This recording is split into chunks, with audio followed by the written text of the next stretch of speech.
Hello दोस्तों, मैं आनंद जी के जीएस चैनल पे आपका स्वागत है। आज हम लोग पंचायती स्वशासन से संबंधित महत्वपूर्ण प्रश्नों को देखेंगे जो प्रायः किसी न किसी एग्जाम में पूछा गया है। और आइए प्रारंभ करते हैं। पहला क्वेश्चन है, निम्नलिखित कार्यों में से कौन सा कार्य स्थानीय स्वशासन से संबंधित नहीं है। ऑप्शन है जन स्वास्थ्य, दूसरा है स्वच्छता का प्रबंधन, तीसरा ऑप्शन है जन उपयोगी सेवाएं, चौथा ऑप्शन है लोक व्यवस्था का अनुरक्षण। तो इसका देख लेते हैं विश्लेषण क्या कहता है। कहता है कि लोक व्यवस्था का संबंध राज्य सरकार से है तथा अन्य तीनों का संबंध स्थानीय स्वशासन से है। इसका चौथा ऑप्शन सही होगा क्योंकि यह राज्य व्यवस्था से संबंधित है और यह तीनों स्थानीय स्वशासन से संबंधित है, यानी पंचायत से संबंधित है। नेक्स्ट क्वेश्चन देख लेते हैं। दूसरा क्वेश्चन है, पंचायतों के चुनाव कराने हेतु निर्णय किसके द्वारा लिया जाता है। इसमें ऑप्शन है, पहला ऑप्शन है केंद्र सरकार, दूसरा ऑप्शन है राज्य सरकार, तीसरा ऑप्शन है जिला न्यायाधीश, चौथा ऑप्शन है चुनाव आयोग। इसका विश्लेषण देख लेते हैं। पंचायतों को संविधान के 7वीं अनुसूची में राज्य सूची की प्रविष्ट संख्या 5 का विषय माना गया है। अर्थात यह भारतीय संविधान में जो 12 अनुसूचियां हैं उसमें 7वीं अनुसूची में दिया गया है और पंचायत राज्य सरकार का विषय होता है। इसके गठन तथा चुनाव कराने का अधिकार राज्यों को ही है। अब देख लेते हैं इसमें कौन सा सही होगा। तो इसमें ऑप्शन नंबर बी सही होगा क्योंकि पंचायतों के चुनाव कराने का निर्णय किसके द्वारा लिया जाता है, तो राज्य सरकार के द्वारा लिया जाता है। पंचायत चुनाव होते हैं प्रत्येक 4 वर्ष पर, दूसरा ऑप्शन है प्रत्येक 5 वर्ष पर, तीसरा ऑप्शन है प्रत्येक 6 वर्ष पर और चौथा ऑप्शन है सरकार की इच्छा अनुसार। इसका ऑप्शन हो जाएगा प्रत्येक 5 वर्ष पे पंचायतों का चुनाव होता है। यहाँ पे विश्लेषण में दे दिया गया है संक्षेप में कि यहाँ पे 3 होगा, यहाँ पे 243 होगा।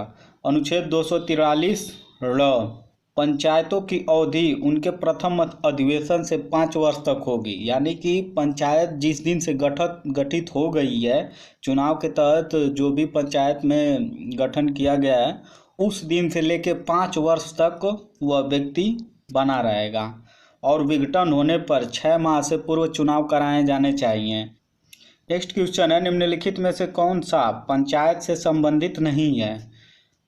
ऑप्शन ए है 73वां संविधान संशोधन, ऑप्शन बी है 74वां संविधान संशोधन, ऑप्शन 3 है पंचायतों का कार्यकाल 5 वर्ष निर्धारित होगा, ऑप्शन डी है पंचायतों को भंग होने पर 6 महीने के अंदर चुनाव कराया जाना चाहिए।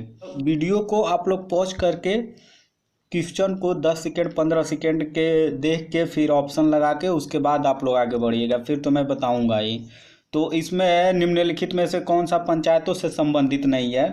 तो ये 74वां संविधान संशोधन है, ये पंचायतों से संबंधित नहीं है, ये नगर पालिका से संबंधित है और अन्य तीनों पंचायत से संबंधित है।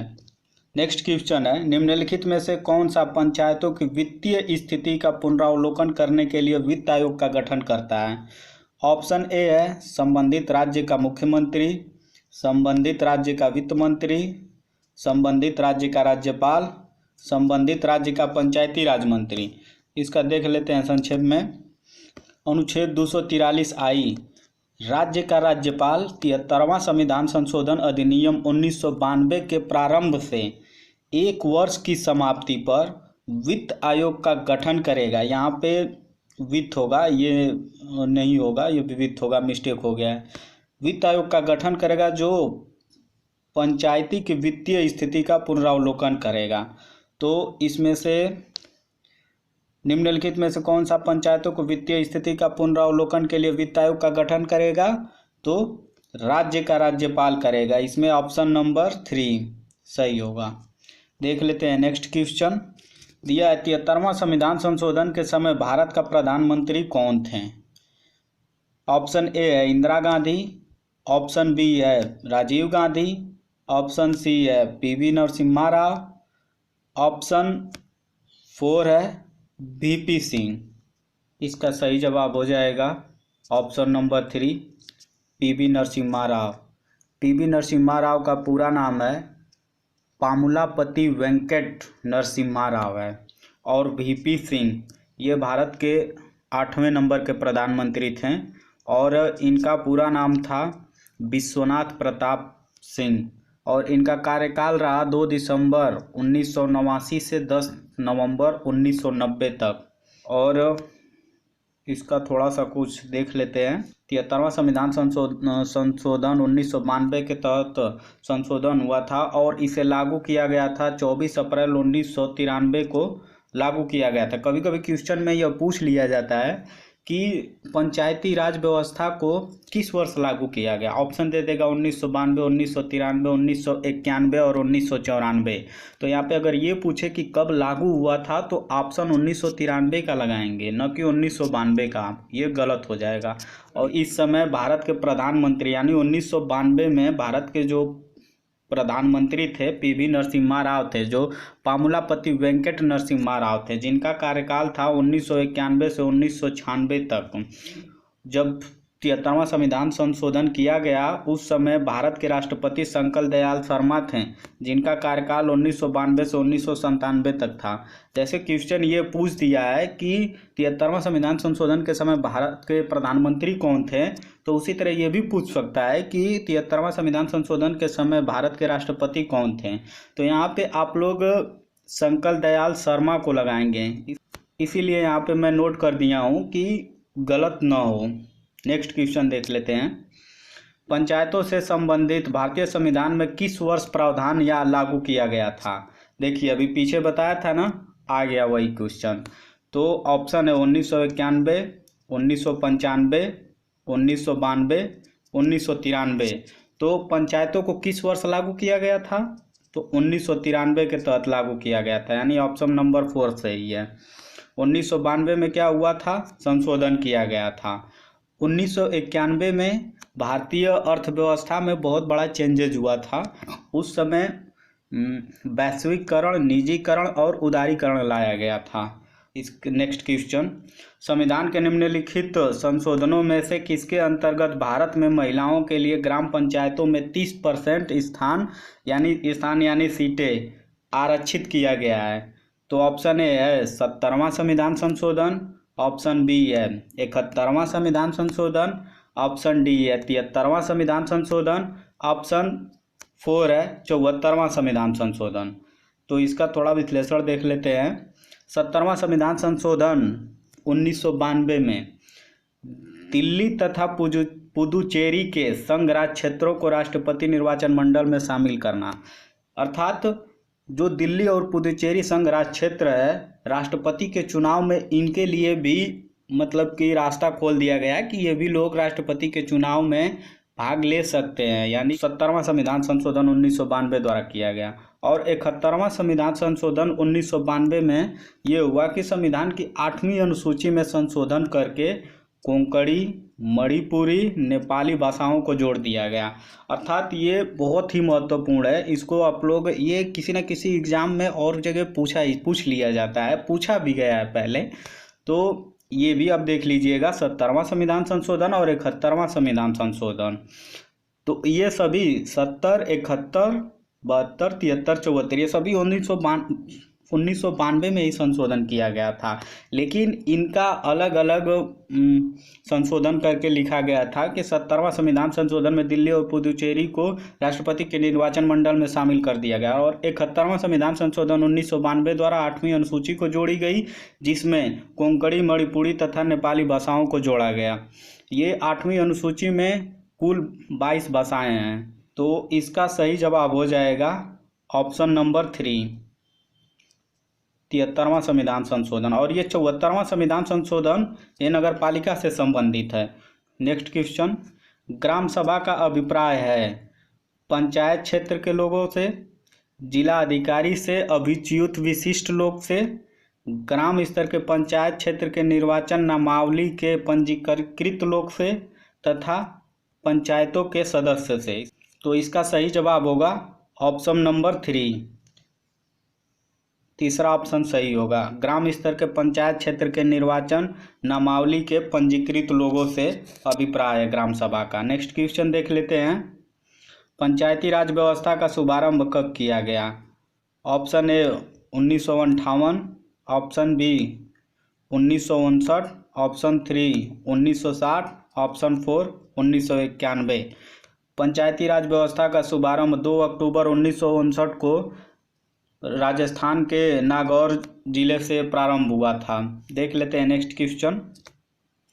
पंचायती राज व्यवस्था का मूल उद्देश्य क्या सुनिश्चित किया गया है, यानी उसका उद्देश्य क्या है पंचायती राज व्यवस्था का।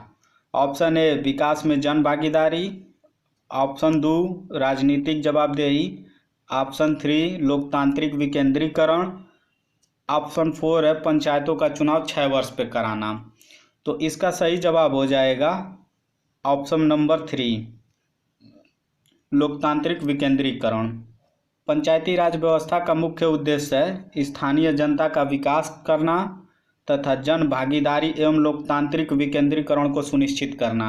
ये चीज़ आप लोग मुख्य रूप से आप लोग याद कर लीजिएगा, ये जो यहाँ तक है कि इसका उद्देश्य क्या है। उद्देश्य स्थानीय जनता में विकास करना तथा दूसरा है यहाँ पे जन भागीदारी एवं लोकतांत्रिक विकेंद्रीकरण को सुनिश्चित करना। Next question. स्थानीय स्वशासन की सर्वोत्तम व्याख्या यह की जा सकती है कि यह एक प्रयोग है। ऑप्शन ए है संघवाद, ऑप्शन बी है लोकतांत्रिक विकेंद्रीकरण का, ऑप्शन 3 है प्रशासनिक प्रत्यायोजन का, ऑप्शन डी है प्रत्यक्ष लोकतंत्र का। तो इसका सही जवाब हो जाएगा ऑप्शन नंबर 2 लोकतांत्रिक विकेंद्रीकरण का। नेक्स्ट क्वेश्चन है भारतीय संविधान के निम्नलिखित अनुच्छेदों में से कौन सा सरकार को ग्राम पंचायतों को संगठित करने का निर्देश देता है। तो ये ऑप्शन ए अनुच्छेद 32, ऑप्शन बी अनुच्छेद 40, ऑप्शन सी अनुच्छेद 48, ऑप्शन डी अनुच्छेद 51।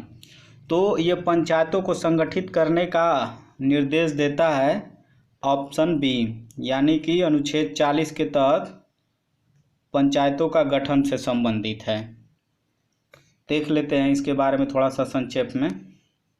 अनुच्छेद 40 राज्यों को ग्राम पंचायतों को संगठित करने का निर्देश देता है और ऑप्शन 32 जो है उच्चतम न्यायालय द्वारा मौलिक अधिकारों का हनन करने पर रिट जारी कर सकता है, यानी कि जो उच्चतम न्यायालय को 4 प्रकार की रिट दी गई है और उच्च न्यायालय को 5 प्रकार की रिट दी गई है। तो अनुच्छेद 32 के तहत उच्चतम न्यायालय को रिट जारी करता है। अनुच्छेद 48 है कृषि एवं पशुपालन से संबंधित बात कही गई है अनुच्छेद 48 के तहत। तो अनुच्छेद 51 है अंतर्राष्ट्रीय शांति एवं सुरक्षा से संबंधित है। तो इसका सही जवाब हो जाएगा option number B. Next question. Panchayati Raj को ... यानी फिलिंग द ब्लैंक्स है के अंतर्गत स्वशासन की इकाई के रूप में संगठित किया गया था। ऑप्शन नंबर ए है भारतीय संविधान के मूल अधिकारों से, भारतीय संविधान की प्रस्तावना से, राज्य के नीति निर्देशक तत्वों से तथा भारतीय संविधान के 73वें संविधान संशोधन द्वारा। तो इसका सही जवाब हो जाएगा ऑप्शन नंबर 4 भारतीय संविधान के 73वां संविधान संशोधन द्वारा संगठित किया गया था। नेक्स्ट क्वेश्चन है मनरेगा कार्यक्रम भारतीय संविधान के किस अनुच्छेद को लागू करने हेतु लाया गया है। अनुच्छेद 43, अनुच्छेद 45, अनुच्छेद 47, अनुच्छेद 50। देख लेते हैं इसका विश्लेषण। अनुच्छेद 43 कर्मकारों के लिए निर्वाह मजदूरी, शिष्ट जीवन स्तर व अवकाश की व्यवस्था करना तथा कुटीर उद्योगों को प्रोत्साहित करना। तो इसका सही ऑप्शन हो जाएगा ऑप्शन नंबर ए, यानी कि 43वां अनुच्छेद। Next question. सरकार की पंचायती राज प्रणाली की प्रमुख विशेषता क्या है। ऑप्शन नंबर ए है इनमें सरकार की 3 श्रेणियां होती हैं। लक्ष्य गांवों को सामाजिक तथा आर्थिक न्याय प्रदान करना। तीसरा ऑप्शन है जिला परिषद में, ये जो जिला है ये टाइप करने में मिस्टेक हो गया है, यहाँ पे जिला होगा। तो जिला परिषद में इसके सदस्यों के रूप में कुछ सांसद होते हैं। चौथा ऑप्शन है इनमें ये सभी सही हैं, अर्थात यह चौथा ऑप्शन सही होगा, यानी सरकार की पंचायती राज प्रणाली के प्रमुख विशेषता क्या है, यानी कि यह तीनों प्रमुख विशेषता ही है। देख लेते हैं इसका विश्लेषण। पंचायती राज प्रणाली स्थानीय त्रिस्तरीय शासन की व्यवस्था करता है, जिसमें पहले नंबर पे ग्राम स्तर पे होता है, दूसरे ब्लॉक स्तर, तीसरा जिला स्तर पर होता है। और इसका उद्देश्य होता है स्थानीय ग्रामीण समुदाय को सामाजिक आर्थिक न्याय प्रदान करना। तो वही यहाँ पे दिया गया है, सामाजिक व आर्थिक न्याय प्रदान करना। और इस तरह ये तीनों ऑप्शन सही हो जाता है। नेक्स्ट क्वेश्चन, सफलतापूर्वक कार्य हेतु पंचायती राज को पूरे सहयोग की जरूरत पड़ती है। स्थानीय जनता की, केंद्रीय सरकार की, नौकरशाही की, राजनेताओं की। देख लेते हैं विश्लेषण। तो स्थानीय जनता का पूर्ण सहयोग की आवश्यकता की जरूरत पड़ती है। बिना जन भागीदारी के पंचायती राज स्वप्न साकार नहीं हो सकता। अर्थात इसमें सही ऑप्शन ए होगा, स्थानीय जनता की, क्योंकि यह एक सबसे निम्न लेवल का, यही एक ऐसा मतलब कि संविधान में संशोधन करके बनाया गया है जो एक बिल्कुल ग्राम स्तर पे यानी कि निम्न स्तर से विकास उच्च स्तर पे जाता है। तो वही यहाँ पे पूछा गया है कि सफलतापूर्वक कार्य हेतु पंचायती राज को पूरा सहयोग की जरूरत पड़ती है। तो स्थानीय स्तर पे अगर ये लोग, स्थानीय स्तर के लोग सपोर्ट न करें तो शायद यह संभव नहीं हो पाता। भारत में त्रिस्तरीय पंचायती राज व्यवस्था की सिफारिश की थी। ऑप्शन ए अशोक मेहता समिति, ऑप्शन बी बलवंत राय मेहता समिति, ऑप्शन 3 जे.वी. के राव समिति, ऑप्शन 4 एल.एम. सिंघवी समिति। तो इसका सही जवाब हो जाएगा बलवंत राय मेहता समिति। अब इसके बारे में थोड़ा सा संक्षेप में देख लेते हैं चारों समितियों के बारे में। तो ये है बलवंत राय मेहता समिति 1957 में बनाई गई थी और यह त्रिस्तरीय पंचायती राज व्यवस्था की स्थापना की थी। समिति के सिफारिश के आधार पर राजस्थान के विधानसभा में 2 सितंबर 1959 को पंचायती राज अधिनियम पारित किया गया यहाँ पे। और जब यह 2 सितंबर 1959 को यह अधिनियम पारित किया गया था, उस समय भारत के प्रधानमंत्री थे पंडित जवाहरलाल नेहरू। उन्होंने 2 अक्टूबर 1959 को राजस्थान के नागौर जिले में पंचायती राज का उद्घाटन किया था। अब इसके बारे में और थोड़ी सी अगली समिति के देख लेते हैं। बाद 1977 में अशोक मेहता समिति बनाई गई। ये पंचायतों के सुधार के लिए बनाई गई थी। अर्थात 1957 में जो समिति बनाई गई थी बलवंत राय मेहता समिति, उसमें कुछ चेंजेस, कुछ कमियां लोगों को दिख रही थी। तो उसके लिए सरकार ने एक समिति गठित की 1977 में, अशोक मेहता समिति। तो इन्होंने आए ये कुछ अलग ही अपना ढांचा बताएं। तो ये पंचायती व्यवस्था को द्विस्तरीय होना चाहिए। जो भी बचा कुचा था ये और भी उसको कर दिए। तो ये वो बोल रहे थे द्विस्तरीय पंचायती राज व्यवस्था होनी चाहिए, जिसमें बोलें कि पहले नंबर पे मंडल पंचायत होना चाहिए तथा दूसरे स्तर पे जिला परिषद होना चाहिए। दूसरे स्तर पे जिला परिषद होना चाहिए। और फिर उसके बाद ये बताएं कि पंचायतों का कार्यकाल 4 वर्ष होना चाहिए। पंचायतों का चुनाव दलगत आधार पर होना चाहिए, अर्थात दल में शामिल होना चाहिए। और इन्होंने बताया कि पंचायती राज संस्थाओं को संवैधानिक दर्जा दिया जाना चाहिए। ये तो लगभग कॉमन था, लगभग सभी लोग दिए हैं। फिर उसके बाद नेक्स्ट जो समिति आई 1985 में फिर एक समिति बनाई, जे.वी. के राव समिति। और इस समिति को काट समिति के नाम से भी जाना जाता है। जे.वी. के राव समिति ने पंचायती राज व्यवस्था का ढांचा 4 स्तरीय होना चाहिए। इन्होंने बताया कि जो भी कुछ बचा कुचा था उसे और इधर उधर कर दिए। ये बोले कि 4 स्तरीय होना चाहिए, जो 3 स्तर पे, एक तो गांव होना चाहिए, दूसरा खंड होना चाहिए, तीसरा जिला का होना चाहिए और चौथा स्तर के रूप में राज्य विकास परिषद का गठन किया जाना चाहिए, जिसकी अध्यक्षता मुख्यमंत्री करेंगे तथा सभी मंत्री व जिला अध्यक्ष इसके सदस्य होंगे। अर्थात जैसे केंद्र सरकार में केंद्रीय विकास परिषद है, उसी तरह इन्होंने बता दिया कि राज्य में राज्य विकास परिषद होगा और उसके अध्यक्ष मुख्यमंत्री होंगे। 1986 में डॉक्टर एल.एम. सिंघवी समिति का गठन किया गया। ये भी कुछ कहेंगे, देखते हैं। इन्होंने पंचायतों को संवैधानिक दर्जा दिया जाना चाहिए। ये बोले कि पंचायतों को संवैधानिक दर्जा दिया जाना चाहिए, ठीक। फिर चुनाव में दलगत व्यवस्था को नहीं अपनाया जाना चाहिए, अर्थात दल में शामिल नहीं होना चाहिए। इन समिति के सिफारिश को ध्यान में रखते हुए प्रधानमंत्री राजीव गांधी ने 1989 में लोकसभा के चुनाव के पहले पंचायती राज को संवैधानिक दर्जा प्रदान करने वाला 64वां संविधान संशोधन विधेयक पारित करना चाहते थे, लेकिन राज्यसभा में बहुमत हासिल नहीं कर पाने की वजह से आगे यही विधेयक 73वां संविधान संशोधन का आधार बना। अर्थात 1986 में तो यह समिति बन गई, 64वां संविधान संशोधन के तहत इसे पारित करना चाहते थे और लागू करना चाहते थे, लेकिन यह लोकसभा से तो पास हो गया पर राज्यसभा में बहुमत न मिल पाने की वजह से वहीं पे यह रुक गया। फिर आगे चलकर इसी को 73वां संविधान संशोधन का आधार बना, जो आगे चल के पंचायती राज को पूर्ण संवैधानिक दर्जा दिया गया। दोस्तों, यह वीडियो आपको कैसा लगा कमेंट करके ज़रूर बताएं। इसका नेक्स्ट भाग अगले दिन आएगा।